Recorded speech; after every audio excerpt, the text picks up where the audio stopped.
কৃত্তিবাসী রামায়ণ বাংলার নিজের রামায়ণ। রবীন্দ্রনাথ লিখেছিলেন, কৃত্তিবাসী রামায়ণ সে বটতলাতে ছাপা, দিদি মায়ের বালিশ তলায় চাপা। হ্যাঁ, সত্যিটা হলো এই রামায়ণের রাম বাঙালির ঘরের মানুষ, সে যেন কত দিনের চেনা।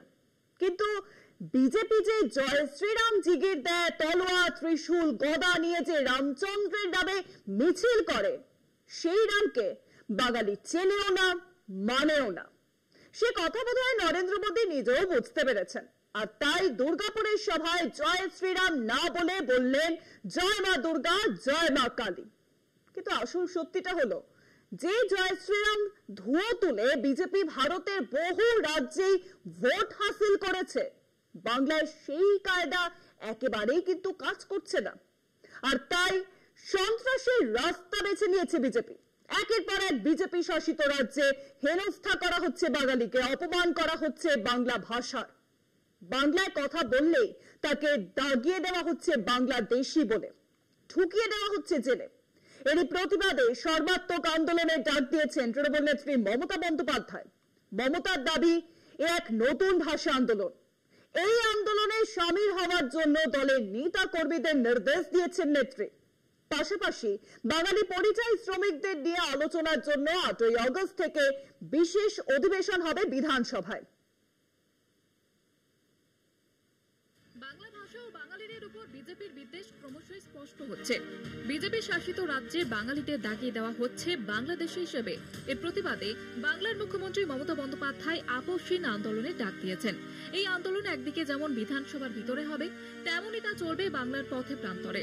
বাংলার উপরে যদি অত্যাচার করো, বাংলা ভাষায় কথা বলে যদি অপরাধ হয়, তাহলে মনে রেখো ইঞ্চিতে ইঞ্চিতে জবাব দেব। এবং ভাষা আন্দোলন শুরু হবে 27শে জুলাই থেকে। মনে থাকবে, 27শে জুলাই থেকে ভাষা আন্দোলন শুরু হবে।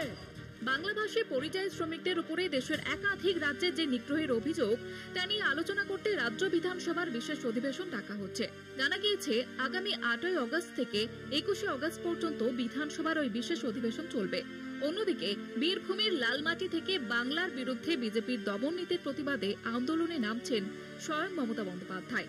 আগামী 28শে জুলাই বোলপুরে প্রতিবাদ মিছিলের ডাক দেওয়া হয়েছে, সেখানেই থাকবেন নেত্রী।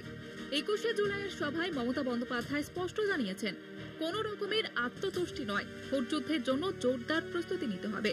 বাংলা ভাষার জন্য তৃণমূলের আন্দোলন চলবে আগামী বিধানসভা নির্বাচন পর্যন্ত। এই কর্মসূচির মাধ্যমে দলের সর্বস্তরের নেতাকর্মীদের তৃণমূল বার্তা দিতে চাইছে, 2026 সালের বিধানসভা নির্বাচনকে কোনোভাবে হালকা চালে নিলে চলবে না। ইতিমধ্যে তৃণমূলের তরফে এক জরুরি বিজ্ঞপ্তি জারি করেছেন দলের রাজ্য সভাপতি সুব্রত বক্সী। সাংসদ, বিধায়ক, দলের জেলা সভাপতি, জেলা চেয়ারম্যান, শাখার সংগঠনগুলিকে ওই বিজ্ঞপ্তি পাঠানো হয়েছে। 27শে জুলাই নানুর দিবস কর্মসূচি পালনের মধ্য দিয়েই টানা কর্মসূচি শুরু করতে চলেছে তৃণমূল কংগ্রেস। 21শে জুলাইয়ের সমাবেশ থেকে 26এর ভোট যুদ্ধে রণকৌশল জানিয়ে দিয়েছেন তৃণমূল নেত্রী মমতা বন্দ্যোপাধ্যায়। 2026-এর ভোট পর্যন্ত কর্মসূচিও ঘোষণা করেছেন তিনি। সেই নির্দেশ মেনেই 27শে জুলাই নানুর দিবস কর্মসূচি পালনের মধ্য দিয়েই টানা কর্মসূচি শুরু করতে চলেছে তৃণমূল। এর সঙ্গে জানা গিয়েছে, আসন্ন বিধানসভা নির্বাচন পর্যন্ত তৃণমূলের এই ধারাবাহিক আন্দোলনে দলীয় নেতাদের পারফরমেন্সের উপরেই নির্বাচনী টিকিট পাওয়ার বিষয়টি নির্ভর করবে। কলকাতা টিভি।